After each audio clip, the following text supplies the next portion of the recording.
नमस्कार दोस्तों, स्वागत है आपका अपने YouTube चैनल में। होमगार्ड भर्ती को लेकर दोस्तों उत्तर प्रदेश में काफ़ी चर्चाएं हैं और बहुत जल्द ये भर्ती आपको देखने को मिलेगी, महिलाओं की अलग और पुरुषों की अलग। तो इसकी कंप्लीट चयन प्रक्रिया को समझते हैं। अगर आप भी इसमें जाने के इंटरेस्टेड हैं दोस्तों तो वीडियो को लास्ट तक देखिए। हमने यहाँ पे 3 तरीके से इसको डिवाइड किया है कि इसकी चयन प्रक्रिया कितने स्टेप में होती है, कार्यशैली इनकी क्या होती है और इनको सैलरी वगैरह किस हिसाब से दी जाती है। पूरा देखेंगे कि फिजिकल कितना होता है, हाइट, चेस्ट और छूट वगैरह क्या कुछ देखने को मिलती है। अच्छे से समझने की कोशिश करेंगे दोस्तों। अगर कांस्टेबल की तैयारी आप कर रहे हैं तो अगर आपने 2 साल की सर्विस होमगार्ड में दी है, उस कंडीशन में आपका फिजिकल माफ कर दिया जाता है और एज में भी आपको छूट मिलती है। तो मतलब यहाँ भी एक प्लस पॉइंट बनता है। और अगर आप ज़्यादा पढ़े लिखे नहीं हैं, सिर्फ 10th पास करके पढ़ाई छोड़ दी है, तब भी दोस्तों इसमें जाने का आपको एक अच्छा मौका मिल सकता है। तो अच्छे से एक एक करके समझना शुरू करते हैं। वीडियो पे नए हैं तो चैनल को सब्सक्राइब करके हमारे साथ जुड़ सकते हैं, क्योंकि हम ऐसी ही अच्छी वीडियो आप लोगों के लिए लाते रहते हैं। तो चलिए शुरू करते हैं दोस्तों। पहले तो हम देखते हैं कि इसमें आयु सीमा क्या रहने वाली है। ये दोस्तों हम उत्तर प्रदेश के हिसाब से बात कर रहे हैं। अलग अलग राज्यों में होमगार्ड की भर्ती अलग अलग माध्यम से की जाती है। मतलब वहाँ पे कुछ थोड़े बहुत नियम और होंगे और उत्तर प्रदेश के जो नियम हैं हम उनके आधार पे बात करते हैं। तो आप किसी भी राज्य से वीडियो देख रहे हैं तो ये ना कहें कि सर हमारे यहाँ तो 18 से 40 साल है, हमारे यहाँ तो 30 साल है ना। तो अपने अपने राज्यों में दोस्तों इसे राज्य सरकारें अपने अपने हिसाब से करती हैं। तो इस चीज़ की आप टेंशन ना लें, उत्तर प्रदेश के हिसाब से हम बात कर रहे हैं। आयु सीमा की बात करें दोस्तों तो 18 से 35 साल इसमें एज रखी जाती है, जो अब तक भर्ती प्रक्रिया हुई है, मतलब पीछे के समय में, उसके आधार पे इन सब चीज़ों को बता रहे हैं। और इसमें कुछ छूट भी देखने को मिलती है, जैसे कि उत्तर प्रदेश में और भर्तियों में छूट होती है। 5 साल की ओबीसी, एसटी और एससी वालों के लिए होती है ना। तो इस तरह से यहाँ भी आपको छूट देखने को मिल जाएगी। कम से कम 18 से 35 साल जनरल कैंडिडेट के लिए ये रखी जाती है। दूसरी बात करें दोस्तों, इसमें हाइट कितनी रहती है तो 167.5 सेंटीमीटर अब तक हाइट मांगी गई है। इस बार उम्मीद है कि 168 सेंटीमीटर हाइट मांगी जा सकती है। तो इतना तो आप मान के चलिए कि 167.5 सेंटीमीटर हाइट आपकी होनी ही चाहिए अगर आप इसके लिए जाना चाहते हैं। तो दौड़ की बात करें तो दोस्तों इस बार उम्मीद लगाई जा रही है कि 5 किलोमीटर की दौड़ की जाएगी। इस बार हो सकता है कि 5 किलोमीटर की दौड़ रखी जाए। अब से पहले इसमें 1200-1600 मीटर की दौड़ मांगी जाती थी और उसके नंबर मिलते हैं। मतलब आपको पता है कि ये वैकेंसी अब तक जो हुई है वो लिखित परीक्षा के आधार पे नहीं होती है, मतलब इसके नंबर दिए जाते हैं। हम उसको नीचे समझ लेंगे जब आपको इसकी चयन प्रक्रिया समझाएंगे। तो 5 किलोमीटर की रेस रह सकती है। वहीं महिलाओं के लिए रेस थोड़ी 2.5 किलोमीटर की रहने वाली है। और महिलाओं की हाइट की बात करें दोस्तों तो 152 सेंटीमीटर महिलाओं के लिए हाइट मांगी जाती है इसमें, और पुरुषों के लिए 167 सेंटीमीटर। इतनी बात आपको समझ में आ गई। चेस्ट की बात करें तो दोस्तों 80 सेंटीमीटर आपका बिना फुलाए और 5 सेंटीमीटर का फुलाव, यानी कि 85 सेंटीमीटर फुलाने के बाद आपके चेस्ट का आकार होना चाहिए, जो कि यूपी कांस्टेबल के लिए भी यही रहता है लगभग। योग्यता की बात करें दोस्तों तो इसमें 10th पास मांगा जाता है। अगर जरूरत हुई, इस बार फॉर्म ज्यादा पड़ गए तो हो सकता है कि 12th भी मांगा जाए। 10th 12th के आधार पे मेरिट वगैरह भी निकाली जा सकती है आपकी। तो इस बार की चयन प्रक्रिया का प्रोसेस आएगा जब फॉर्म वगैरह इसके निकलेंगे तो पूरा डिटेल नोटिफिकेशन आ जाएगा, जिसमें कि सारी चीजें साफ हो जाएंगी। अभी तक जो जानकारी आपको मिल रही है वो पुरानी भर्तियों के आधार पे बताई जा रही है। इतनी बात आपको समझ में आ जाती है। चलिए अब समझना करते हैं शुरू दोस्तों, इसकी चयन प्रक्रिया होती कैसे। तो इसकी चयन प्रक्रिया कुल 3 स्टेपों में होती है, वो समझिए। शारीरिक मापतोल पहला स्टेप होता है इसमें। दूसरा स्टेप होता है दोस्तों शारीरिक दक्षता, जिसमें आपका मेडिकल वगैरह देखा जाता है, दौड़ वगैरह लगवाई जाती है आपकी। और तीसरा स्टेप होता है इसमें विशेष योग्यता। विशेष योग्यता का मतलब है कि विशेष योग्यता के नंबर होते हैं, यानी कि विशेष योग्यता के आपको 20 नंबर दिए जाते हैं। अब विशेष योग्यता में क्या क्या चीजें आपके पास होनी चाहिए तो एनसीसी सी सर्टिफिकेट आपके पास है तो आप 20 नंबर आप ले सकते हैं। स्काउट है आपके पास, स्काउट अगर आपने लिया है तो उसके भी 20 नंबर इसमें दिए जाते हैं। ड्राइविंग लाइसेंस है आपके पास तो इसके भी नंबर मिलते हैं।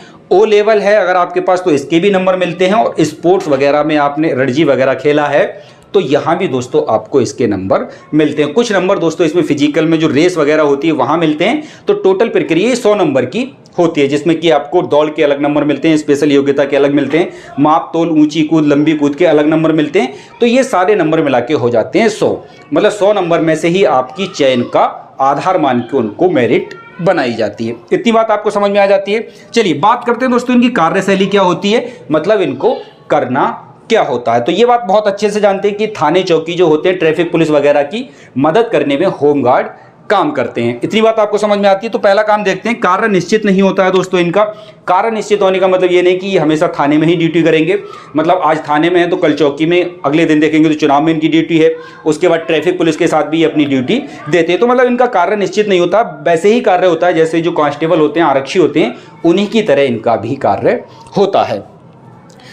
तो अगला स्टेप देखते हैं, आरक्षी की तरह कार्य होता है, ये समझ में आ गया आपको। एक जगह पर रहकर कार्य करना होता है। जब आप होमगार्ड का फॉर्म भरेंगे तो आपसे जिला भरवाया जाएगा कि आप किस जिले से आवेदन देना चाहते हैं। मतलब जब आप फॉर्म फिल करेंगे ऑनलाइन तो वहाँ पे जहाँ जहाँ वैकेंसी खाली है वो स्टेप आपके सामने खुल के आ जाएंगे कि आप इस जिले में इतने आवेदन खाली हैं, आप यहाँ आवेदन दे सकते हैं। जैसे आप किसी भी जिले के रहने वाले हैं, किसी भी तहसील में अपना आवेदन देना चाहते हैं तो आप उसको लॉक कर सकते हैं और जब आपका चयन होगा तो आपको वहीं पे तैनाती दी जाएगी। इसमें कुछ आपका ट्रांसफर जैसी चीज़ नहीं होती है कि अभी आप कर रहे थे बरेली में ड्यूटी, उसके बाद लखनऊ, फिर कानपुर, इस तरीके से कुछ नहीं होता है। आपको अपने होम डिस्ट्रिक्ट में ही रह के ड्यूटी करनी होगी। आप पहली बार जहां ज्वाइनिंग ले लेंगे आपको पूरी ज़िंदगी वहीं पे काम करना होगा। इतनी बात आपको समझ में आ जाती है। चलिए, ज़रूरत के हिसाब से दोस्तों इनको बुलाया जाता है। इसका मतलब ये हुआ कि इनकी जो नौकरी होती है 365 दिन की नहीं होती है। मतलब जब पुलिस महकमे को इनकी ज़रूरत होती है तब इनको कॉल कर लिया जाता है। खास करके इनको जब बुलाया जाता है, चुनाव चल रहे होते हैं देश में, है ना, पंचायत चुनाव है, विधायक वाले चुनाव हैं, एमपी वाले चुनाव हैं, मतलब कई तरह के इलेक्शन हमारे भारत में हर साल 3-4 इलेक्शन होते ही हैं। तो ऐसे समय पे इनको बुलाया जाता है। ट्रैफिक पुलिस अगर कम है तो ट्रैफिक पुलिस में इनको मदद के लिए बुलाया जाता है, या फिर कोई और आपातकाल स्थिति देश में आ जाती है, या फिर कोई सिचुएशन ऐसी बन जाती है बाढ़ वगैरह की, या फिर कोई और आपदा आ जाती है, ऐसी कंडीशन में इनको बुलाया जाता है। थाने में अगर स्टाफ कम है ना, उसकी भरपाई करने के लिए इनको बुलाया जाता है। तो इनके बहुत सारे काम होते हैं जो कि एक रिजर्व में पुलिस इनको रखती है। मतलब जो स्टेट पुलिस होती है वो रिजर्व में इनको बना के रखती है कि आपात स्थिति में इनको कॉल करके बुला लिया जाता है कि अभी आपको 2 महीने सर्विस देनी है, 3 महीने सर्विस देनी है, और जब इनकी ज़रूरत खत्म हो जाती है तो इनको छुट्टी पे भेज दिया जाता है कि जब आपकी ज़रूरत होगी तब हम आपको कॉल करके बुला लेंगे। मतलब ये हुआ कि जितने दिन इन्होंने काम किया उतने दिन का पेमेंट देके इनको विदा कर दिया जाता है।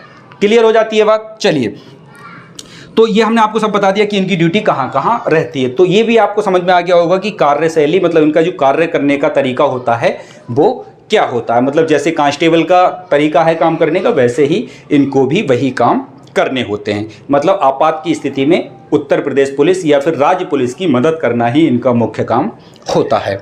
सैलरी की बात करें दोस्तों तो इनकी सैलरी फिक्स होती है। इनको टीए, डीए, पीए जैसी कोई भी चीज़ नहीं दी जाती है। अगर इनको किसी काम से बाहर भेजा जा रहा है तो उस कंडीशन में इनको टीए वगैरह जो भी ट्रैवलिंग अलाउंस होता है वो इनको दे दिया जाता है। लेकिन अलग से इनकी सैलरी के साथ जोड़ के कोई भी अलाउंस या फिर कोई भी भत्ता इनको नहीं दिए जाते हैं। तनख्वाह जो इनकी मिलती है दोस्तों वो तनख्वाह राज्य सरकार के अधीन ही आती है। राज्य सरकार ही इनकी तनख्वाह को वहन करती है और हर राज्य में हर होमगार्ड की तनख्वाह अलग अलग। अभी आप जानना चाहेंगे कि उत्तर प्रदेश में कितनी है, तो आप देख सकते हैं 575 के समथिंग इनकी तनख्वाह अभी वर्तमान में चल रही। काफ़ी पेमेंट इनका बढ़ा दिया था पिछली कुछ सरकारों ने। वर्तमान सरकार ने होमगार्ड के लिए कोई भी काम नहीं किया है। तो आने वाले समय में दोस्तों 19,000 पद सुनने में आ रहे हैं कि होमगार्ड के 19,000 पद आपको उत्तर प्रदेश में देखने को मिलेंगे। अगर आप बिल्कुल खाली बैठे हुए हैं तो दोस्तों आप इसकी तैयारी कर सकते हैं। इसमें तैयारी करने जैसा कुछ नहीं है। आप बस फिजिकली फिट हों, रेस वगैरह करना जानते हों और आप इसमें जाने की इच्छा रखते हों तो आप इसमें आसानी से जा सकते हैं। इसमें 2 साल की सर्विस करने के बाद आपको यूपी पुलिस में भी सीधा चांस मिल जाता है। काफ़ी सारी छूट देखने को आपको मिल जाती है। आशा करते हैं दोस्तों ये जानकारी आपको पसंद आई होगी। अगर आप भी इसमें जाने के इंटरेस्टेड हैं तो बने रहिए हमारे साथ। अगली वीडियो में हम और जानकारी इसके संबंध में लेकर के आएंगे जब इसका ऑफिशियल नोटिफिकेशन आ जाएगा। सुनने में आ रहा था कि इसकी वैकेंसी अक्टूबर माह में देखने को मिल जाएंगी, लेकिन अक्टूबर का मिड तो निकल चुका है। अब देखते हैं कि अक्टूबर के जो 15 दिन बचे हैं इनमें इसका नोटिफिकेशन आता है या फिर नहीं। अगर इस महीने नहीं आया तो हो सकता है कि नवंबर में इसका नोटिफिकेशन आ जाएगा। उत्तर प्रदेश सरकार काफ़ी प्रयास कर रही है कि इस वैकेंसी को जल्दी से जल्दी निकाला। इसकी नियमावली वगैरह तैयार कर ली है, ऐसा सुनने में आया है। तो जल्द से जल्द आपको वैकेंसी देखने को मिलेगी। आपसे मिलेंगे दोस्तों हम एक नेक्स्ट वीडियो में एक नई जानकारी के साथ। चैनल पे नए हैं तो सब्सक्राइब करके आप हमारे साथ जुड़ सकते हैं। मिलेंगे नेक्स्ट वीडियो में, तब तक के लिए जय हिंद, जय भारत।